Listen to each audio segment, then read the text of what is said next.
ഇപ്പൊ ഋതപ്പന് ഭയങ്കര വിഷമായിരുന്നു. ഞാൻ എന്റെ വീഡിയോയിൽ പറയുന്നുണ്ട്. അമ്മയുടെ പഴയ മുടിയായിരുന്നു. എന്നിട്ട് എനിക്ക് ഫോട്ടോസ് കൊണ്ട് കാണിക്കാം, അമ്മ ഇതുപോലെ ആകണേ എന്ന്. അപ്പം എനിക്ക് ഭയങ്കര വിഷമമായിരുന്നു അങ്ങനെ കേൾക്കുമ്പോഴത്തേന്. പക്ഷെ ഞാൻ അങ്ങനെ ചെയ്യാനുള്ള ഒരു മാനസികാവസ്ഥ തന്നെയല്ല, നമുക്കിപ്പൊ അതിനുള്ള ഇതൊന്നും ഇല്ല. ഹോസ്പിറ്റലിലൊക്കെ നമ്മൾ ICUലായിരുന്നു ഇത്രയും ദിവസം.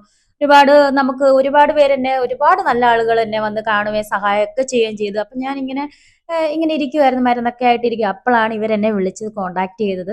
എനിക്ക് ഒരുപാട് സന്തോഷം. എന്തായാലും ഞാൻ നിങ്ങളെ അത് ചെയ്യുന്നതും ഔട്ട്പുട്ടും ഒക്കെ കാണിച്ചു തരാം. രേണു, നിങ്ങളെ കണ്ടന്റാക്കണ്ട എന്ന് വിചാരിച്ച് ഒഴിഞ്ഞു മാറാൻ ശ്രമിക്കുമ്പോൾ നിങ്ങൾ അത് സമ്മതിക്കുന്നില്ല. കീമോ ചെയ്തു നിൽക്കുന്ന നിങ്ങൾ ഹെൽത്ത് നല്ലപോലെ കെയർ ചെയ്യേണ്ട സമയമാണ്. പൊതുസ്ഥലത്തേക്ക് ഇറങ്ങാതെയും വീട്ടിലേക്ക് വരുന്നവരിൽ നിന്ന് ഇൻഫെക്ഷൻ വരാതെയും നോക്കേണ്ട സമയമാണ്. ആരും തെറ്റിദ്ധരിക്കരുത്.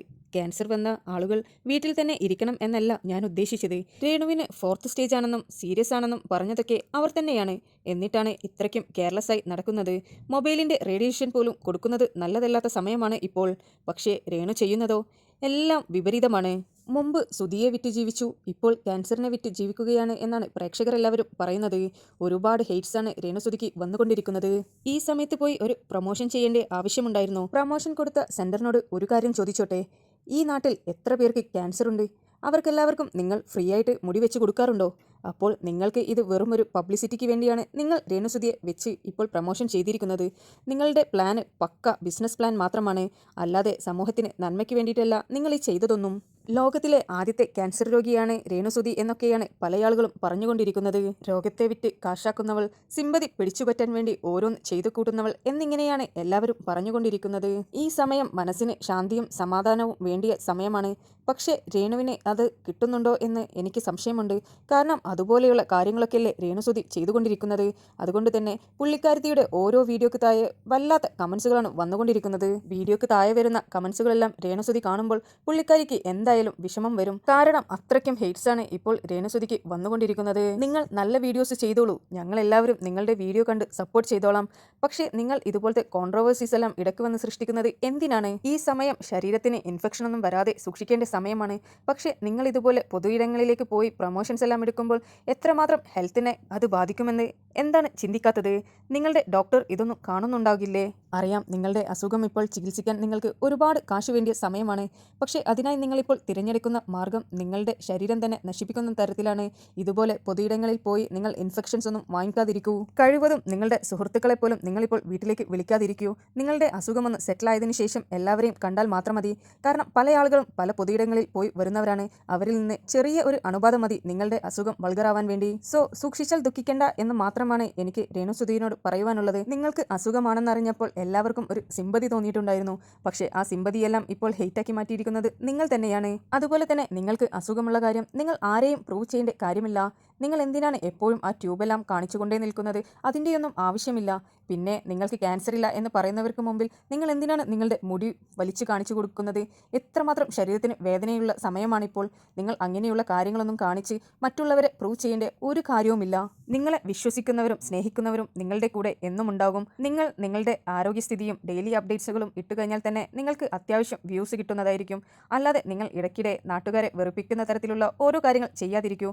അതുപോലെ തന്നെ നിങ്ങളുടെ പല പോസ്റ്റുകളും കാണാനിടയായി സുധിയുടെ ഫോട്ടോയുടെ അടുത്തിരുന്നു കൊണ്ട് അകലം കുറഞ്ഞു വരുന്നതായി തോന്നുന്നുണ്ട് എന്നൊക്കെ പറഞ്ഞ് എന്തിനാണ് സിമ്പതി അല്ലെങ്കിൽ സെന്റിമെന്റൽ കാർഡ് പുറത്തെടുക്കുന്നത്? അതുപോലെ തന്നെ ഋതപ്പന്റെയും സുധിയുടെയും ഫോട്ടോ വെച്ചുകൊണ്ട് ഋതപ്പൻ എൻ്റെ മകൻ മാത്രമാണ്, അവനെ ആർക്കും വിട്ടുകൊടുക്കില്ല എന്നിങ്ങനെയുള്ള പല കാര്യങ്ങളും നിങ്ങൾ എഴുതി ചേർത്തിരുന്നില്ലേ?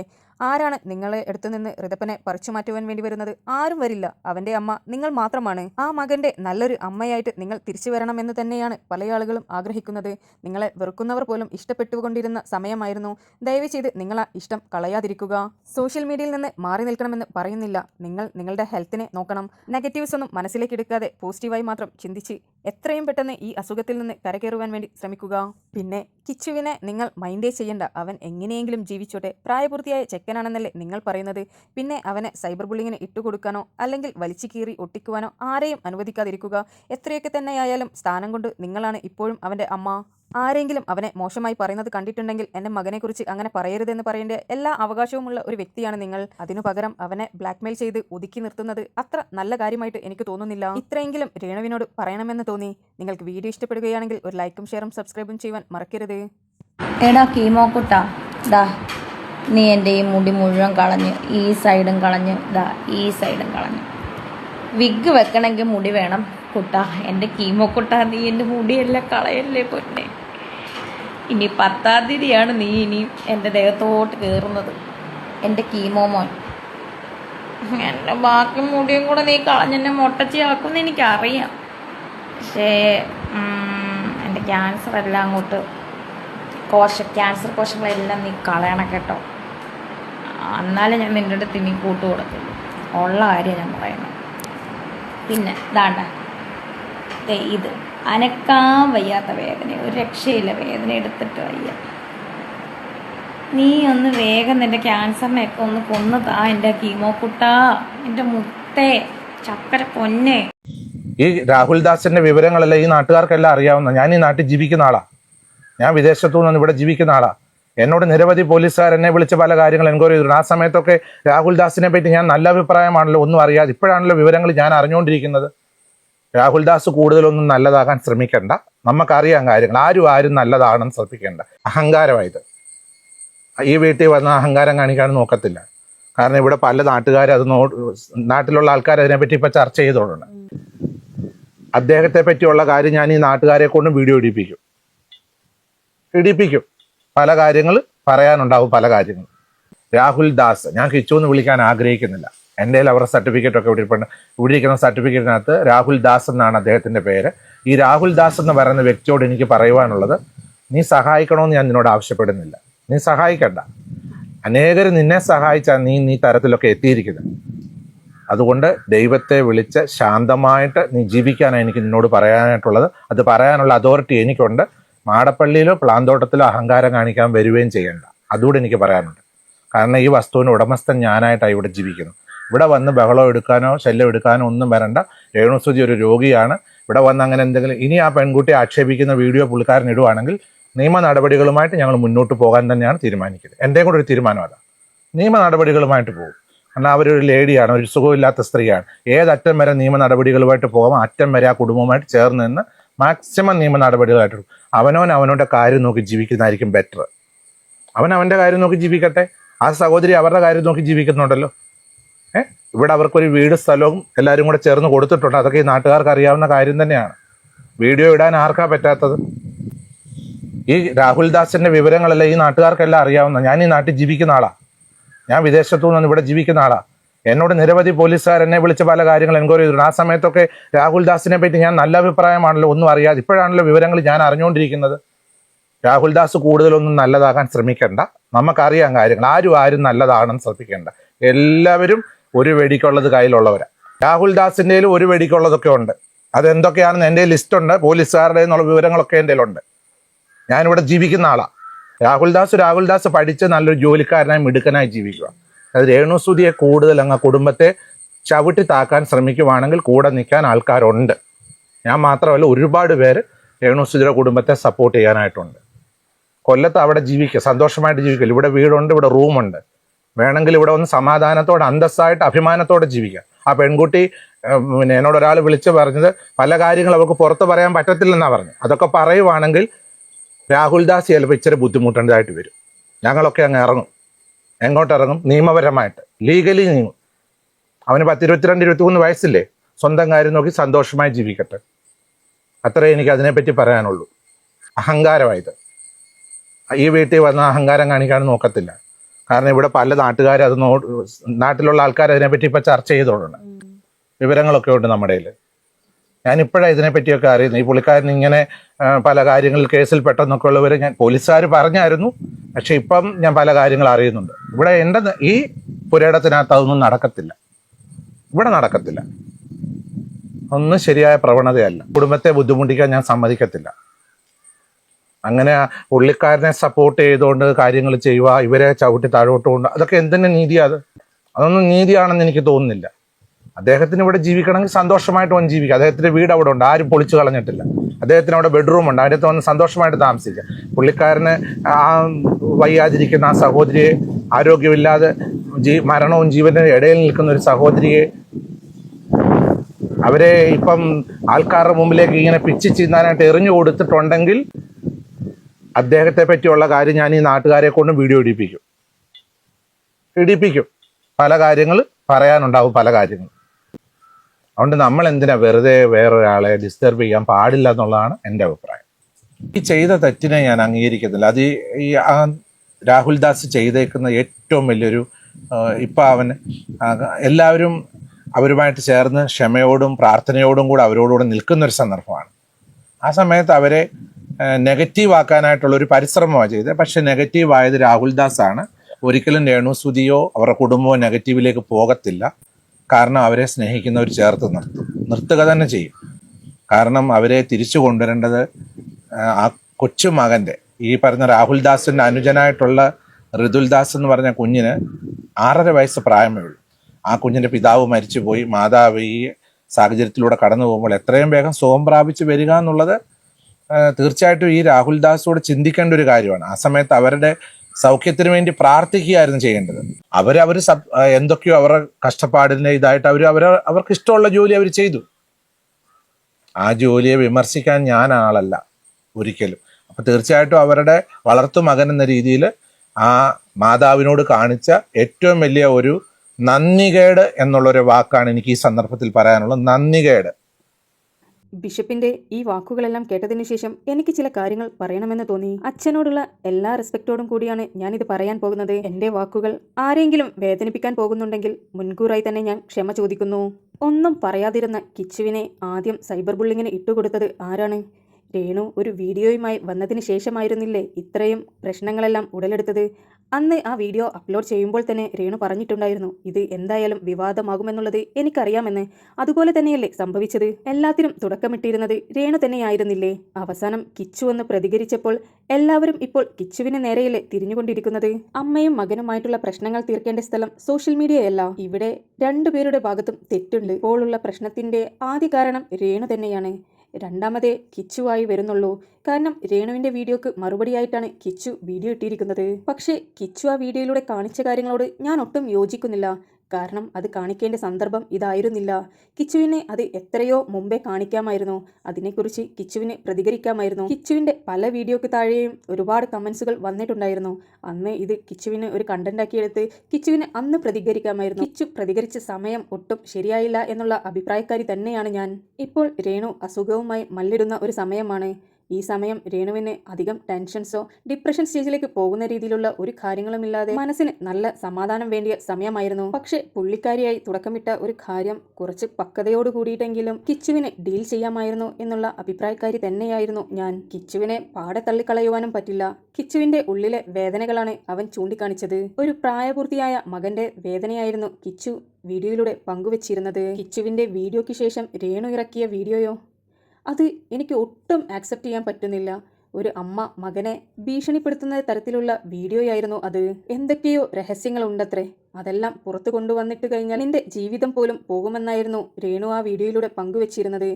മുമ്പ് കിച്ചുവിൻ്റെ ലൈഫ് സ്റ്റോറി പറഞ്ഞ സമയത്ത് കിച്ചു വന്നൊരു കാര്യം പറഞ്ഞിട്ടുണ്ടായിരുന്നു, ഇനി വല്ല പെണ്ണുകേസെല്ലാം എൻ്റെ തലയിൽ കൊണ്ടിടുമെന്നുള്ളത്. അതിന് സമാനമായ രീതിയിലുള്ള കാര്യങ്ങളൊക്കെയാണ് രേണുസുതി പറയാതെ പറഞ്ഞു വെച്ചിരിക്കുന്നത്. രേണുവിൻ്റെ വീഡിയോ കാണുമ്പോൾ രേണുവിനോട് എന്തോ കിച്ചു മിസ്ബിഹേവ് ചെയ്ത പോലെയുള്ള സംസാരമാണ് രേണുവിൻ്റെ സംസാരത്തിൽ നിന്ന് മനസ്സിലാക്കാൻ കഴിഞ്ഞിട്ടുള്ളത്. പക്ഷേ അവിടെയും ചോദ്യങ്ങൾ ബാക്കി നിൽക്കുകയാണ്. ഇത്രയും രേണുവിനോട് മോശമായി പെരുമാറിയ മകനെയാണോ മകൻ എന്നെല്ലാം വിളിച്ചുകൊണ്ട് രേണുസുതി നടന്നിരുന്നത്? നിങ്ങൾ തമ്മിലുള്ള വ്ളോഗുകളും വീഡിയോസുമെല്ലാം രേണു തന്നെയല്ലേ പങ്കുവെക്കാറുണ്ടായിരുന്നത്? കിച്ചു എൻ്റെ മകനാണ്, എൻ്റെ മൂത്ത മകൻ എന്നുള്ള തരത്തിലുള്ള കാര്യങ്ങളൊക്കെയല്ലേ നിങ്ങൾ സോഷ്യൽ മീഡിയയിലൂടെ പങ്കുവെച്ചിരുന്നത്? കിച്ചു അങ്ങനെ ഒരു മോശക്കാരനാണെങ്കിൽ രേണു എന്നോ അവനിൽ നിന്ന് അകന്നു നിൽക്കേണ്ടതല്ലേ? പിന്നെ എന്തിനായിരുന്നു സോഷ്യൽ മീഡിയയിൽ ഇതുപോലെയുള്ള നാടകമെല്ലാം നമുക്ക് മുമ്പിൽ പങ്കുവെച്ചത്? പക്ഷേ ഈ കാര്യങ്ങളൊന്നും ഡിസ്കസ് ചെയ്യുവാനുള്ള സമയമല്ല ഇപ്പോൾ. രേണുവിൻ്റെ ആരോഗ്യസ്ഥിതിയാണ് നമ്മളിപ്പോൾ ഇമ്പോർട്ടൻ്റ് ആയി കാണേണ്ടത്. രേണുവിനോട് പല ആളുകൾക്കും സഹതാപം തോന്നിക്കൊണ്ടിരിക്കുമ്പോഴായിരുന്നു കിച്ചുവിൻ്റെ വീഡിയോയും അതിനുശേഷമുള്ള രേണുവിൻ്റെ വീഡിയോയും. രേണുവിൻ്റെ വീഡിയോയ്ക്ക് ശേഷം രേണുവിന് ഒരുപാട് ഹെയ്റ്റ്സാണ് വന്നുകൊണ്ടിരുന്നത്. പല ആളുകളും അവരുടെ വീഡിയോയ്ക്ക് താഴെ പോയി ചെയ്യുന്ന കമൻസിനോട് ഒട്ടും യോജിക്കാൻ കഴിയുന്നില്ല. വയ്യാതിരിക്കുന്ന ഒരാളോട് ചാവാൻ വേണ്ടി പറയുന്നത് അത്ര നല്ല കാര്യമൊന്നുമല്ല. ദയവ് ചെയ്ത് നമ്മളെല്ലാവരും അവരെ ഇഗ്നോർ ചെയ്തു വിടുക. ഈ സമയം അവർ മനസമാധാനത്തോടെ ആ അസുഖത്തിൽ നിന്ന് കരകയറി വന്നതിന് ശേഷം പോരെ അവരെ ഇനി ചാപ്പ കുത്തുന്നത്. എന്തായാലും അമ്മയും മകനുമായിട്ടുള്ള പുതിയ തല്ലുകളൊന്നും യൂട്യൂബിൽ വരാതെ സൂക്ഷിക്കുക. കാരണം ഇത് കാലാകാലവും നമ്മുടെ സോഷ്യൽ മീഡിയയിൽ അത് അതുപോലെ തന്നെ ഉണ്ടാകും. ഋതപ്പനെല്ലാം വളർന്നു വന്ന് വന്ന് ആ കുട്ടിയെല്ലാം അറിയാവുന്നതെല്ലാം പ്രായം വരുമ്പോൾ ആ കുട്ടിയുടെ മനസ്സ് വേദനിപ്പിക്കുന്ന എല്ലാ കാര്യങ്ങളും ഇപ്പോൾ തന്നെ സോഷ്യൽ മീഡിയയിലുണ്ട്. ദയവ് ചെയ്ത് ഈ വിഷയം ഇനിയും വഷളാക്കാതെ രണ്ടുപേരും സൂക്ഷിക്കേണ്ടതാണ്. എനിവേ, നിങ്ങൾക്ക് വീഡിയോ ഇഷ്ടപ്പെടുകയാണെങ്കിൽ ഒരു ലൈക്കും ഷെയറും സബ്സ്ക്രൈബും ചെയ്യുവാൻ മറക്കരുത്. കിച്ചു സൺ ഫുള്ള് കാണാവോ ചാറ്റ്? ഇതാണ് എന്റെ ചാറ്റ് കാണിച്ചുകൊണ്ടാണ് ഞാനിത് പുറത്ത് വിട്ടത് കേട്ടോ, അല്ലെങ്കിൽ ഞാൻ ഒരിക്കലും വിടത്തില്ലായിരുന്നു മോനെ. വേണ്ടേ കിച്ചു ഞാൻ തമ്മിലുള്ള ചാറ്റാണ്, സബ്സ്ക്രിപ്ഷന്റെ കാര്യമാണ്. അപ്പൊ എന്റെ പൊന്നു കുഞ്ഞു മോനെ കിച്ചു, നീ സമ്മതിച്ചുകൊണ്ടാണ് അമ്മ ഇത് ചെയ്തത്. പിന്നെ മോൻ ഗുഡെന്ന് പറഞ്ഞുകൊണ്ടാണ് മോൻ അന്ന് എന്നോട് പറയാനേ അമ്മേ അത് വേണ്ട കേട്ടോ എന്ന് പറയാൻ അമ്മ ഇത് ചെയ്യത്തില്ലായിരുന്നു മോനെ. മോൻ ഗുഡ് നന്നായെന്ന് പറഞ്ഞുകൊണ്ട് മാത്രമാണ് ഞാനത് ചെയ്തത്. എന്നെ വെറുതെ വിട് കിച്ചു എന്നെ വെറുതെ വിട്. പിന്നെ നമുക്ക് രണ്ടുപേർക്കും അറിയുന്ന പല കാര്യങ്ങളുണ്ട് അല്ലെ കിച്ചു?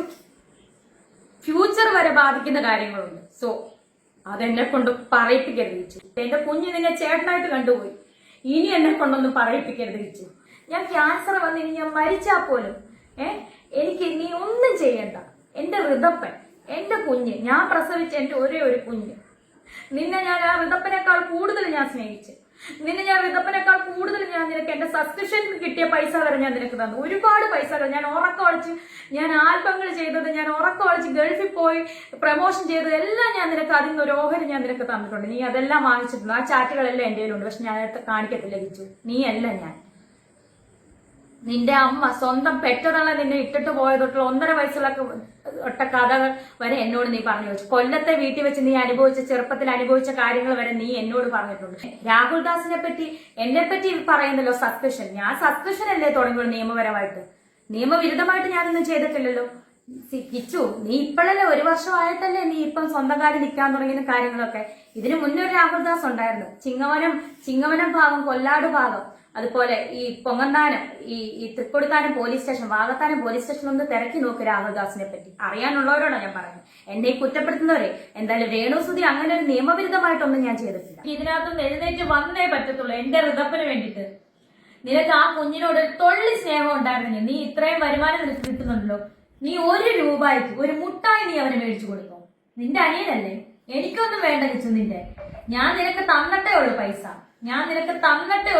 അതിന് കണക്ക് പറഞ്ഞല്ല. അബദ്ധ ഘട്ടങ്ങളിൽ പോലും ഞാരുമില്ലായിരുന്നു. ഈ അമ്മയും നീ കുറ്റം പറഞ്ഞ നിന്റെ അളിയനും ചേച്ചിയൊക്കെ ഉള്ളായിരുന്നു. ഓരോ കുറ്റത്തിനും പോലീസ് സ്റ്റേഷൻ വരെ കയറി ഇറങ്ങി ഞാനായിരുന്നു.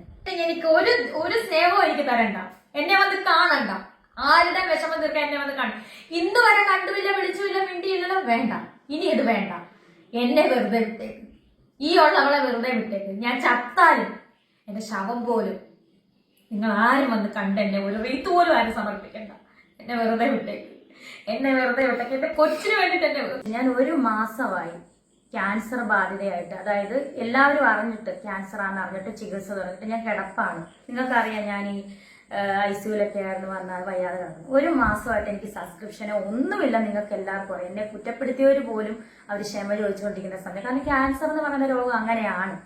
അപ്പം ആ സമയത്ത് ഈ ഇത്രയും നാളുമായിട്ട് മിണ്ടാതിരുന്ന കിച്ചു എന്ന രാഹുല് ഇപ്പൊ ഒരു വീഡിയോ ആയിട്ട് മുന്നോട്ട് ഇറങ്ങിയിരിക്കുന്നു. സബ്സ്ക്രിപ്ഷൻ കൊണ്ടാണ് അമ്മയെ വെറുത്തന്നോ എന്നൊക്കെ പറഞ്ഞു. ഞാനൊരു കാര്യം പറയട്ടെ, ഞാൻ എന്റെ ജീവിതത്തിൽ എന്ത് തുടങ്ങിയാലും, കിച്ചുവിനെ പരിചയപ്പെട്ടതിനെ തുടർന്ന്, എന്ത് സുചേട്ടൻ മരിച്ചതിനെ തുടർന്ന് എന്ത് തുടങ്ങിയാലും ഞാനത് കിച്ചുവിനെ അറിയിച്ചുകൊണ്ടാണ് ഞാൻ ചെയ്യുന്നത്.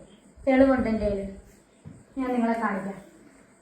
കിച്ചു എന്തായാലും എന്റെ ചാറ്റ് പുറത്ത് വിട്ടല്ലോ, അപ്പൊ പിന്നെ എനിക്കും പറയണമല്ലോ, പറയേണ്ട കാര്യങ്ങൾ എനിക്കും പറയണം. ഞാൻ കിച്ചുവിനോട് പറഞ്ഞ സബ്സ്ക്രിപ്ഷന്റെ ചാറ്റ് മാത്രമേ ഞാൻ കാണിക്കുന്നുള്ളൂ. കാരണം എന്നെ പറ്റി അതാണല്ലോ പറഞ്ഞത്, സബ്സ്ക്രിപ്ഷൻ ആണല്ലോ ഇപ്പം മെയിൻ പ്രശ്നമായിട്ട് ഇപ്പം പറഞ്ഞത്. അപ്പൊ ആ സബ്സ്ക്രിപ്ഷന്റെ ചാറ്റ് മാത്രം ഞാൻ കാണിക്കാം. ഓക്കെ, ഞാൻ കിച്ചുവിനോട് പറഞ്ഞു, ഞാൻ നിങ്ങളെ കാണിക്കാം. കിച്ചു സൺ, ഞാൻ സബ്സ്ക്രിപ്ഷൻ തുടങ്ങി. അപ്പൊ ഒരു സ്മൈലിയുടെ ചിഹ്നം ഇട്ടപ്പോ കിച്ചു ആഹാ.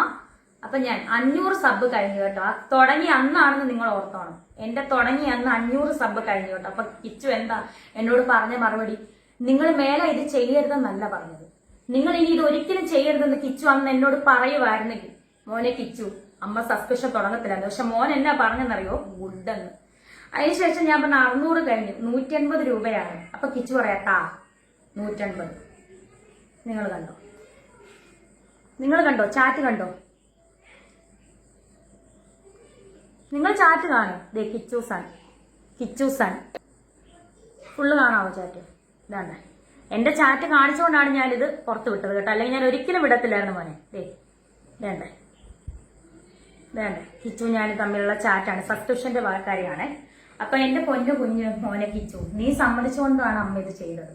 പിന്നെ മോൻ ഗുഡെന്ന് പറഞ്ഞുകൊണ്ടാണ് മോൻ അന്ന് എന്നോട് പറയാനേ അമ്മേ അത് വേണ്ട കേട്ടോ എന്ന് പറയാനും അമ്മ ഇത് ചെയ്യത്തില്ലായിരുന്നു മോനെ. മോൻ ഗുഡ് നന്നായെന്ന് പറഞ്ഞുകൊണ്ട് മാത്രമാണ് ഞാനത് ചെയ്തത്. പിന്നെ നാക്കിന്റെ വീഡിയോ നിങ്ങൾക്കറിയാം, ലൈവ് വീഡിയോ വന്നപ്പം കിച്ചു എന്നോട് സംസാരിച്ചു. അപ്പോഴാണ് കിച്ചു എന്നോട് ഇത് സംസാരിക്കുന്നത്. അത്രയും നാളുമായിട്ട് കിച്ചു എന്നോട് ഇത് സംസാരിച്ചിട്ടില്ലായിരുന്നു. അങ്ങനെ സംസാരിച്ചപ്പം ഞാൻ എന്താ പറഞ്ഞത്, കിച്ചു എത്രയോ പേര് ഓരോന്ന് ചെയ്യുന്നു, അവർക്കൊന്നും ഇല്ലാത്ത പ്രശ്നമാണോ നിനക്ക്? എനിക്ക് പൈസ കിട്ടുന്നുണ്ടല്ലോ കിച്ചു, 2.5 ലക്ഷം രൂപ കിട്ടുന്നുണ്ടല്ലോ, അന്നത്തെ കാര്യം കേട്ടോ, നിങ്ങൾക്ക് കിട്ടുന്നുണ്ടല്ലോ കിച്ചു. അതാണ് ഞാൻ ആ പറഞ്ഞ കാര്യം. അത് കിച്ചു പുറത്തു വിടേണ്ട കാര്യം ഉണ്ടായിരുന്നു. അതുകൊണ്ടല്ലേ അമ്മ ഈ ചാറ്റ് പുറത്തു വിട്ടത്. പിന്നെ കിച്ചു മോനെ, നിങ്ങൾ എന്നെ പറ്റി കുറ്റം പറയേണ്ട ഇനിയിപ്പോ ഒരുപാട് വ്ളോഗേഴ്സ്, പിന്നെ കിച്ചുവിനെ ഇപ്പം നിയന്ത്രിക്കുന്ന ഒരു സ്ത്രീ ഉണ്ടെന്ന് എനിക്കറിയാം. അവർക്കൊന്നും അറിയത്തില്ല. ഒന്നും അറിയാതെ എന്റെ മെക്കെട്ട് കയറാൻ വരരുത് ദേവിയത്, മനസ്സിലായല്ലോ? ഒന്നും അറിയാതെ എന്റെ മെക്കെട്ട് കയറാൻ നിങ്ങൾ ദേവിയത്. ഞാൻ ക്യാൻസർ രോഗിയാണ്. ഇനിയെങ്കിലും കിച്ചു, ഇനിയെങ്കിലും ഈ അമ്മേനെ വെറുതെ വിടും. നീ എന്നെ നോക്കണ്ട, നീ എനിക്ക് ഗുണം ചെയ്യണ്ട, നീ എന്നെ അമ്മയെന്ന് വിളിക്കണ്ട, ദയവേത് ഒന്നും എന്നെ നീ വിളിക്കണ്ട. എനിക്ക് എന്നെ ദ്രോഹിക്കാതിരുന്നുകൂടെ നിനക്ക് ഇനിയെങ്കിലും? ഞാൻ ക്യാൻസർ വന്നിനി ഞാൻ മരിച്ചാ പോലും എനിക്ക് നീ ഒന്നും ചെയ്യണ്ട. എന്റെ ഋതപ്പൻ, എന്റെ കുഞ്ഞ്, ഞാൻ പ്രസവിച്ച എന്റെ ഒരേ ഒരു കുഞ്ഞ്, നിന്നെ ഞാൻ ആ ഋതപ്പനേക്കാൾ കൂടുതൽ ഞാൻ സ്നേഹിച്ചു. നിന്നെ ഞാൻ ഋതപ്പനേക്കാൾ കൂടുതൽ ഞാൻ നിനക്ക് എന്റെ സബ്സ്ക്രിപ്ഷൻ കിട്ടിയ പൈസ വരെ ഞാൻ നിനക്ക് തന്നു. ഒരുപാട് പൈസകൾ ഞാൻ ഉറക്കമടിച്ച്, ഞാൻ ആൽബങ്ങൾ ചെയ്തത്, ഞാൻ ഉറക്കമടിച്ച് ഗൾഫിൽ പോയി പ്രമോഷൻ ചെയ്തത് എല്ലാം ഞാൻ നിനക്ക് അതിൽ നിന്ന് ഒരു ഓഹരി ഞാൻ നിനക്ക് തന്നിട്ടുണ്ട്. നീ അതെല്ലാം വാങ്ങിച്ചിട്ടുണ്ട്. ആ ചാറ്റുകളെല്ലാം എന്റെ കയ്യിലുണ്ട്. പക്ഷെ ഞാൻ കാണിക്കത്തില്ല കിച്ചു. നീ അല്ല ഞാൻ. നിന്റെ അമ്മ സ്വന്തം പെറ്റതള്ള നിന്നെ ഇട്ടിട്ട് പോയതൊട്ടുള്ള 1.5 വയസ്സുള്ള ഒട്ട കഥകൾ വരെ എന്നോട് നീ പറഞ്ഞു വെച്ചു. കൊല്ലത്തെ വീട്ടിൽ വെച്ച് നീ ചെറുപ്പത്തിൽ അനുഭവിച്ച കാര്യങ്ങൾ വരെ നീ എന്നോട് പറഞ്ഞിട്ടുണ്ട്. ഞാൻ അതൊന്നും, ചെറുപ്പത്തിൽ അനുഭവിച്ച കാര്യങ്ങൾ വരെ നീ എന്നോട് പറഞ്ഞിട്ടുണ്ട്. ഞാൻ അതൊന്നും പുറത്ത് വിടുന്നില്ല കിച്ചു. ഞാൻ അങ്ങനത്തെ ഒരു അമ്മയല്ല, ഞാൻ അങ്ങനത്തെ ഒരു സ്ത്രീയല്ല. ഇനിയെങ്കിലും എന്നെ വെറുതെ വിടുക. ഞാൻ ക്യാൻസർ രോഗമായിട്ട് ഞാൻ മല്ലിടുവാണ്. എനിക്ക് എന്റെ ഹൃദയത്തിന് വേണ്ടിയിട്ട് ജീവിച്ചേ പറ്റത്തുള്ളൂ. എന്നെ വെറുതെ വിട് കിച്ചു. കിച്ചു എന്നെ വെറുതെ വിട്. പിന്നെ നമുക്ക് രണ്ടുപേർക്കും അറിയുന്ന പല കാര്യങ്ങളുണ്ട് അല്ലെ കിച്ചു? ഫ്യൂച്ചർ വരെ ബാധിക്കുന്ന കാര്യങ്ങളുണ്ട്. സോ അതെന്നെ കൊണ്ട് പറയിപ്പിക്കരുത് കിച്ചു. എന്റെ കുഞ്ഞ് നിന്നെ ചേട്ടനായിട്ട് കണ്ടുപോയി. ഇനി എന്നെ കൊണ്ടൊന്നും പറയിപ്പിക്കരുത് കിച്ചു. രാഹുൽ ദാസിനെ പറ്റി എന്നെ പറ്റി പറയുന്നല്ലോ സസ്പെൻഷൻ. ഞാൻ സസ്പെൻഷൻ അല്ലേ തുടങ്ങിയുള്ളൂ നിയമപരമായിട്ട്. നിയമവിരുദ്ധമായിട്ട് ഞാനൊന്നും ചെയ്തിട്ടില്ലല്ലോ. കിച്ചു, നീ ഇപ്പോഴല്ലേ 1 വർഷമായിട്ടല്ലേ നീ ഇപ്പം സ്വന്തം കാര്യം നിൽക്കാൻ തുടങ്ങിയ കാര്യങ്ങളൊക്കെ. ഇതിനു മുന്നേ ഒരു രാഹുൽ ദാസ് ഉണ്ടായിരുന്നു.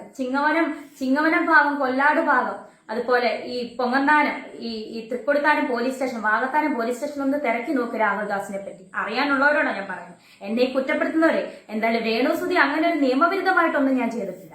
അങ്ങനെയുള്ളവർ കുറച്ചും കൂടെ അറിയണമെങ്കിൽ ആ പോലീസ് സ്റ്റേഷനിലോ അല്ലെങ്കിൽ ആ നാട്ടിലോ, കൊല്ലാട് നാട്ടിലോ ഒന്ന് കിച്ചുവിനെ പറ്റി, രാഹുൽ ദാസിനെ പറ്റി തിരക്കി നോക്ക്. അപ്പൊ എനിക്കതും പറയാമായിരുന്നല്ലോ രാഹുല്. കിച്ചു, ഇനിയെങ്കിലും എന്നെ ഇനി അമ്മയെന്ന് വിളിച്ചില്ലേലും കുഴപ്പമില്ല, എന്നെ ഇനി ഉപദ്രവിക്കാതെ വിടുക. ഞാൻ നിന്നെ ദ്രോഹിക്കാൻ വരുന്നില്ല. എന്നെ ഉപദ്രവിക്കാതെ വിടുക. ഞാൻ ഒരു ക്യാൻസർ പേഷ്യന്റ് ആണ്. ഞാൻ നിന്റെ കാല് പിടിച്ച് ഈ അമ്മ പറയാം. എന്റെ നെഞ്ചത്ത് അടിക്കാൻ പറ്റത്തില്ല. ടിക്ലൈൻ കിടക്കുന്നതുകൊണ്ട് ഞാൻ അടിച്ചു കഴിഞ്ഞാൽ എനിക്ക് വേദനിക്കും. ഞാൻ കാല് പിടിച്ച് പറയുക. എന്നെ ഇനി നാക്കിട്ട്, എന്നെ ഇനി കുത്തി, ഇനി എന്നെ സംസാരിപ്പിക്കരുത്. എനിക്ക് വയ്യ. ഇനി എന്റെ പേരെടുത്തിടരുത്. എനിക്ക് ഗുണം ചെയ്തില്ലേലും എന്നെ ദ്രോഹിക്കാതിരിക്കുക. എന്റെ കുഞ്ഞിനെ ഓർത്തിട്ട് ഇതിനകത്തുനിന്ന് എഴുന്നേറ്റ് വന്നേ പറ്റത്തുള്ളൂ. എന്റെ ഹൃദയത്തിന് വേണ്ടിയിട്ട്. നിനക്ക് ആ കുഞ്ഞിനോട് ഒരു തൊള്ളി സ്നേഹം ഉണ്ടായിരുന്നെങ്കിൽ, നീ ഇത്രയും വരുമാനം നിനക്ക് കിട്ടുന്നുണ്ടല്ലോ, നീ 1 രൂപയ്ക്ക് ഒരു മുട്ടായി നീ അവന് മേടിച്ചു കൊടുത്തോ? നിന്റെ അനിയനല്ലേ? എനിക്കൊന്നും വേണ്ട കിച്ചു നിന്റെ. ഞാൻ നിനക്ക് തന്നിട്ടേ ഉള്ളു പൈസ. അതിന് കണക്ക് പറഞ്ഞല്ല. അമ്മയ്ക്ക് പറയാനാണ് ഒരുപാട് കാര്യങ്ങൾ, തെളിവ് സഹിതം കാര്യങ്ങൾ അടക്കും. ഇപ്പൊ മോൻ സ്നേഹം കാര്യങ്ങളും ഒക്കെ ആയിട്ട് അച്ഛന്റെ കാര്യങ്ങളൊക്കെ പറഞ്ഞ് മോഷണം കാര്യങ്ങളൊക്കെ ആവുന്നുണ്ട് പല ആളുകളും. മോന്റെ വോയിസ് റെക്കോർഡും കാര്യങ്ങളും ഇപ്പോഴും നമ്മുടെ ചേട്ടൻ അളിയന്റെ ഫോണിനകത്ത് ഇപ്പോഴും കിടപ്പുണ്ട്, പഴയ റെക്കോർഡുകൾ, അച്ഛന്റെ മോന്റെ സംഭാഷണങ്ങളൊക്കെ. മോൻ ഈ കാണിച്ച അമ്മയുടെ ചാറ്റ് പുറത്തു വിട്ട പോലത്തെ അങ്ങനത്തെ ഒരു മനസ്സുള്ളവരാണ് ഞങ്ങളൊക്കെ. അതും പുറത്തു വിടത്തില്ല മോനെ. ഞങ്ങൾ ഇതൊന്നും ചെയ്യുന്നില്ലല്ലോ. എന്നിട്ട് ഇനിയെങ്കിലും എന്നെ വെറുതെ വിടാൻ മേലെ. ഞാനൊരു ക്യാൻസർ പേഷ്യന്റ് അല്ലേ? ഇനിയെങ്കിലും എന്നെ ഒന്ന് വെറുതെ വിടാൻ മേലെ. 11 വയസ്സിലെ സുധിച്ചേട്ടൻ അന്ന് ശ്വാസിൽ വെച്ച് എന്നെ ഏൽപ്പിച്ചപ്പം ആരുമില്ലായിരുന്നു മോന്. മോനൊരു പ്രാവശ്യം അച്ഛനോട് വഴക്ക് പിടിച്ച് കൊല്ലത്ത് പോട്ടെ എന്ന് പറഞ്ഞ് ഫോൺ വിളിച്ച് ഓർക്കുന്നുണ്ടോ? അന്ന് അവരെന്തുവാ പറഞ്ഞ? മോനെ ഇങ്ങോട്ട് വരണ്ട, അവിടെ അച്ഛന്റെ അമ്മയുടെ കൂടെ നിന്നാ മതി. ഇതൊക്കെ മോനെ എനിക്ക് ഓർമ്മയുണ്ട്. പക്ഷെ മോൻ അതൊന്നും ഓർമ്മ കാണത്തില്ല. അബദ്ധഘട്ടങ്ങളിൽ പോലും ഞാനുമില്ലായിരുന്നു. ഈ അമ്മയും നീ കുറ്റം പറഞ്ഞ നിന്റെ അളിയനും ചേച്ചിയൊക്കെ ഉള്ളായിരുന്നു. ഓരോ കുറ്റത്തിനും പോലീസ് സ്റ്റേഷൻ വരെ കയറി ഇറങ്ങി ഞാനായിരുന്നു. വേറെ ആരെങ്കിലും ഇപ്പൊ നിന്നെ ഈ കൊണ്ടു നടക്കുന്നവർ ആരും ഇല്ലായിരുന്നല്ലോ ഒന്ന്. ഇനി എന്നെ കൊണ്ട് പറയിപ്പിക്കലിരിച്ചു. ഇനി ഇതിൽ കൂടുതൽ എനിക്കൊന്നും പറയാനില്ല. ഇനി എന്നെ വെറുതെ വിടുക. ഇത് നിന്നെ പറ്റിയുള്ള എന്റെ ലാസ്റ്റ് വീഡിയോ ആയിരിക്കും. ഇതെന്റെ ലാസ്റ്റ് വീഡിയോ ആയിരിക്കണം. നിന്നെ പറ്റി, ഈ രാഹുൽ ദാസിനെ പറ്റി അല്ലെങ്കിൽ കിച്ചുവിനെ പറ്റിയുള്ള ലാസ്റ്റ് വീഡിയോ ആയിരിക്കണം ഇതെന്റെ. ഇനി എന്നെ കൊണ്ട് വീഡിയോ ഇടിപ്പിക്കരുത് കിച്ചു. എനിക്ക് വയ്യ. ഞാനൊരു ക്യാൻസർ പേഷ്യന്റ് ആണ്. ഒരു ക്യാൻസർ രോഗിയായിട്ടുള്ള ഒരാളുടെ മനസ്സ് എത്രത്തോളം വേദനിക്കുന്നുണ്ടെന്ന് നിങ്ങൾക്കറിയാം. ഡോക്ടേഴ്സ് ഇപ്പോഴും പറഞ്ഞിട്ടുള്ളത് എന്റെ മനസ്സിനെ വേദനിപ്പിക്കരുതെന്നാണ് ചേച്ചിയോടൊക്കെ പറഞ്ഞിട്ടുള്ളത്. നിങ്ങൾ ഉദ്ദേശിക്കുന്ന പോലെ അല്ല എന്റെ അസുഖം. നിങ്ങൾ ഓർത്ത ക്യാൻസർ, ബ്രസ്റ്റ് ക്യാൻസർ, അതല്ല എന്റെ അസുഖം. നിങ്ങൾക്ക് എന്റെ സ്റ്റേജും കാര്യങ്ങളും ഒന്നും അറിയത്തില്ല. ഡോക്ടേഴ്സ് എത്ര ശതമാനമാണ് എന്നെ രക്ഷിച്ചെടുക്കാന്നുള്ള ചാൻസ് പോലും നിങ്ങൾക്ക് ആർക്കും അറിയത്തില്ല. അറിയാതാണ് നിങ്ങൾ ഈ സോഷ്യൽ മീഡിയയിൽ കിടന്ന് എന്നെ കുറ്റപ്പെടുത്തുന്നത്. ഞാൻ ഇത്രയും പറയത്തില്ല. ഞാൻ ഇവിടെ കിടക്കുമായിരുന്നു. ഇത്രയും ഞാൻ പറയത്തില്ലായിരുന്നു. പക്ഷെ നിങ്ങൾ എന്നെ കൂടെ, കിച്ചു എന്നെ കൂടെ ഇത് പറയിപ്പിച്ചു. ഇനിയും ഇത് കിച്ചുവിനെ പറ്റിയുള്ള എന്റെ ലാസ്റ്റ് വീഡിയോ ആയിരിക്കണം. നീ എനിക്ക് ഒരു സ്നേഹവും എനിക്ക് തരണ്ട. എന്നെ വന്ന് കാണണ്ട. ആരുടെ വിഷമം തീർക്കാൻ എന്നെ വന്ന് കാണും. ഇന്ന് വരെ കണ്ടുമില്ല, വിളിച്ചുമില്ല, മിണ്ടിയില്ലല്ലോ. വേണ്ട, ഇനി ഇത് വേണ്ട. എന്നെ വെറുതെ വിട്ടേക്ക്. ഈ ഉള്ളവളെ വെറുതെ വിട്ടേക്ക്. ഞാൻ ചത്താലും എന്റെ ശവം പോലും നിങ്ങൾ ആരും വന്ന് കണ്ട് എന്നെ ഒരു റീത്ത് പോലും ആരും സമർപ്പിക്കണ്ട. എന്നെ വെറുതെ വിട്ടേക്ക്. എന്നെ വെറുതെ വിട്ടേക്ക്. എന്റെ കൊച്ചിന് വേണ്ടിട്ട് എന്നെ വെറുതെ